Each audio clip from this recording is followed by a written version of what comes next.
got the most robust legislation in the country when it comes to combating illegal immigration. We're not going to have any sanctuary cities or jurisdictions anywhere in the state. Ladies and gentlemen, please welcome Florida Attorney General James Uthmeier.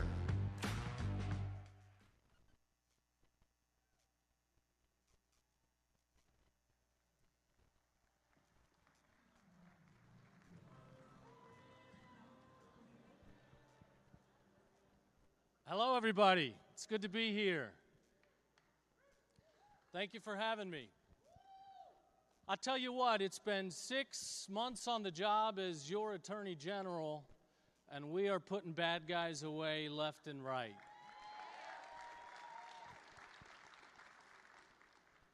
Some of you may remember my first day on the job.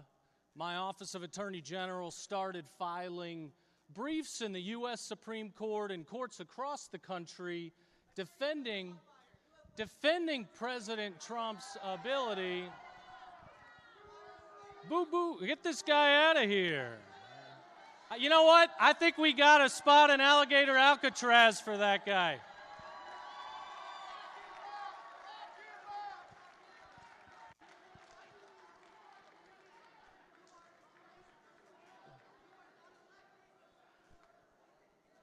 So I'll get back where I was. We were filing legal briefs in the Supreme Court and across the country to defend President Trump's ability to fire executive branch officials. One of my greatest pet peeves as a lawyer is over time the courts have limited a president's ability to fire the administrative state. They've set heightened, levels of cause requirements, and I believe this is wrong. The Constitution says that the power of the executive shall lie with the president. Not a little bit of the power, not some of the power, all of the power. And every good boss knows that you cannot be successful if you cannot fire staff that are not doing a good job or that are running counter to your mission. So thankfully, we've been successful in court. The president's been successful in this fight. And finally, the administrative state is being gutted.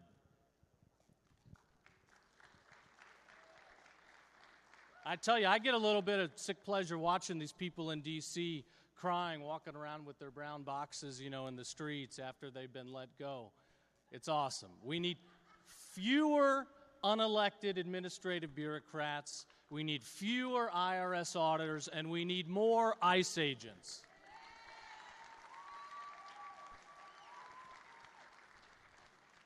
So immediately after President Trump got elected, the governor tasked our state leaders to do anything and everything to help President Trump deliver on his promise to detain and deport as many illegal aliens as possible. And we have been busy in that regard. And I'll tell you, I knew we had problems.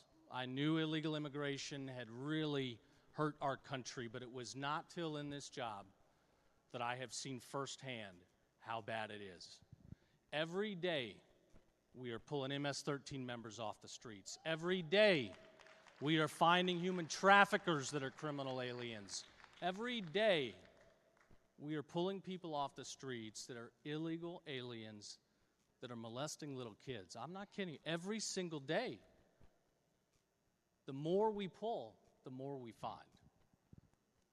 Just 3 days ago, I announced the end of a week sting in Central Florida where we busted 48 child predators, 7 illegal aliens. 2 days ago in Palm Beach County, 2 illegal aliens arrested for brutally sexually assaulting a 7-year-old girl. These are the pains of the Obama-Biden open border policies that we continue to struggle with. And you've got AOC and the Communist Caucus, they just cry for these illegal aliens. They cry at these detention centers, but not for these American victims. They were elected to represent American citizens. And yet here they are crying for illegal immigrants. And it's because they're panicking. They know the jig is up. They thought they were going to take over our country through the open border, bring in as many people as possible, count them in the census, give heightened electoral power to blue states, try to give them the right to vote. They were going to do all this to change the landscape of the country because they can't win on their arguments. And thanks be to God, President Trump stood in the way, and they didn't get away with it.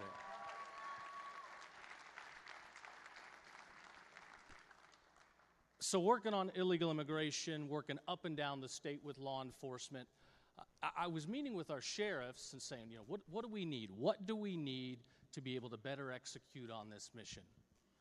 And they said to me, they said, General, we're arresting thousands of them.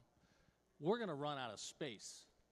Our jails are going to fill up, and we're not going to have anywhere to put these people. So my team started thinking, how do we get some more detention space? I saw President Trump mention, he wanted to open up the original Alcatraz in California. And I don't know if that can be done or not, but it got us thinking, well, we've got this piece of land in Florida that several of our state leaders have been thinking about for many years. What can we do with it? There's an 11,000-foot runway, an abandoned airport, completely surrounded by the swamp. And so the idea came, I think you know what it is. The idea came to be, we put together a little marketing pitch to the federal government, and we said, we've got Alligator Alcatraz. And this is going to be far better than the original Alcatraz. We can house thousands of people here. So I had a feeling the federal government would like this idea, but I didn't realize how fast it would become a reality. We rolled out the concept. Within 2 days, I went up and met with leaders at Homeland Security, and they approved it. 2 days later, it was under construction. I know the governor's emergency management team would build it effectively. Nobody deals with emergencies better than them. So a couple days later, it's under construction. A week later, it's built, and the president is there to announce the grand opening.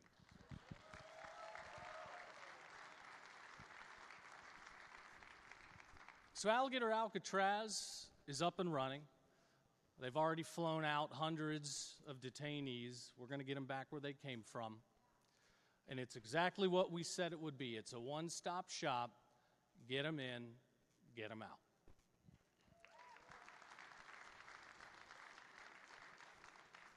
Now, we have let some Democrats go visit after they whined and cried. They wanted to do a tour.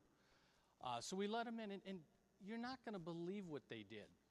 They took thermometers and put them up to hot lights to try to dishonestly portray the temperature. This is a true story. It's an air-conditioned facility. It doesn't have to be, but it is. They cried that people have to brush their teeth in the same room where there's toilets. This is what I call a modern-day restroom.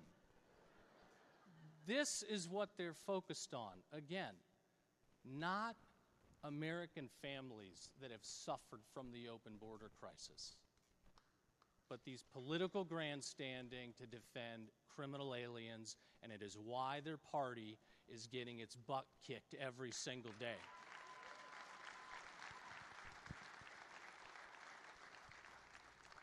I'll share with you one other thing on immigration enforcement that I did not have on my bingo card when I started this job. Somebody came forward and told us that her ex-boyfriend had been abusive and that he was here illegally in the country. And she had all the information on him and hoped that we might be able to get him out of the country. Well, I said, absolutely, we can help. So we did detain that individual, and it prompted the idea. I published out on social media, and I blasted it. If you have an ex in the country that's here illegally, we would be happy to help you out. Now, I underestimated the responses we would get. How many people think it was men that were calling? Was not. I will tell you, there is nothing worse than a scorned woman, because we've got thousands of women calling in from across the country, and they're not just telling us the name of the ex. They've got the last 3 known addresses, they've got the date of birth, they've got nicknames.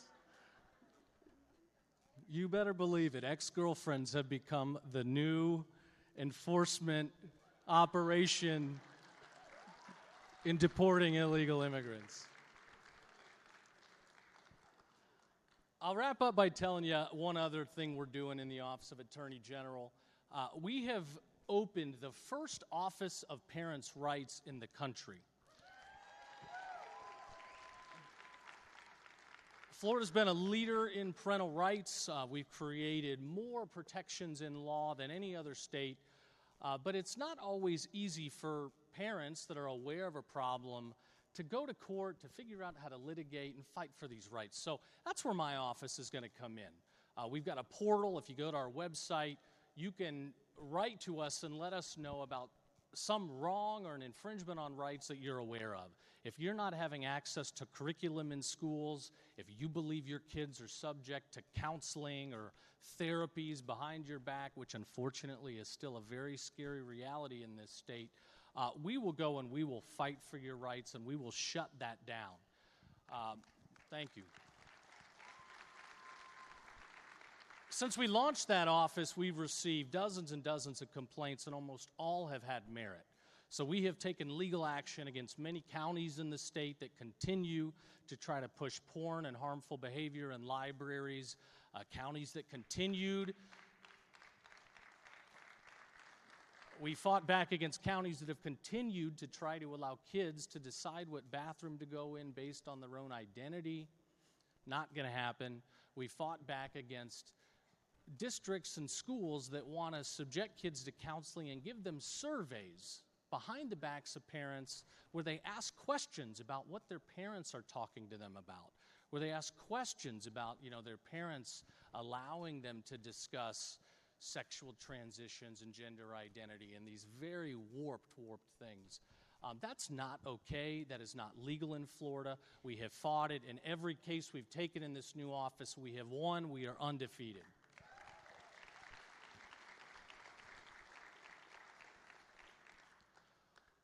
So if you don't know about me, I've got 3 beautiful little kids and a lovely wife, Jean. She's my ticket to heaven if I can hold on. And they are what motivate me every single day. I'm just trying to get to the back porch at the end of the day to spend time with them. And so protecting our kids is going to be my number one priority for every day I'm allowed to be in this job. We continue to go after child predators. We've put dozens and dozens away since I've been in office, and we will continue. We will get every demented, heinous person off the streets that we can with every moment that I have to fight.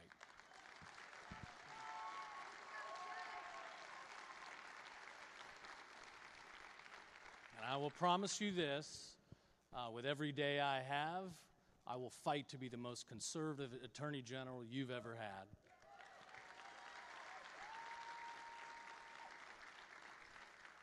I will fight to kick the left in the teeth with all of my might every single day. And I will do what is right and just, no matter what, and leave the rest to God.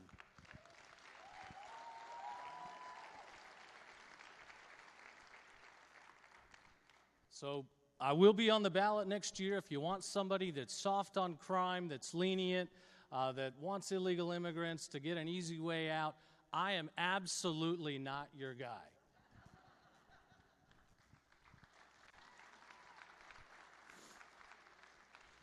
So I'll conclude with just one story I want to share that really struck me recently. We worked on a child rescue operation. We got wind of some kids that were being trafficked, sent law enforcement undercover, continued to follow breadcrumbs and expand the scope of the rescue. And it wasn't until the day that we actually busted everybody that we found out how many kids were really in peril. And we ended up rescuing 6 kids, the largest rescue operation in the history of the country.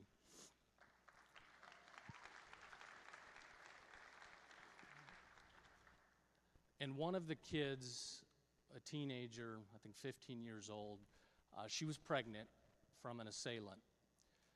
And when we got her in our custody, she was able to have an ultrasound done for the first time and hear that heartbeat, which so many of you can remember. And she said something that was so profound. This is a woman that's been through hell and back. I mean, the things that happened to her, you just can't even think about. And she said, you know what? I knew there was a baby inside me. And as I was going through all of that, it was the only thing that kept me wanting to stay alive. It was the only thing that kept me going. Those are the stories that make these jobs so rewarding. Absolutely. We're doing the Lord's work. You're doing the Lord's work. Thank you for being here. Thank you for keeping our party strong. Thank you for fighting to keep our state safe, strong, and free. Thank you.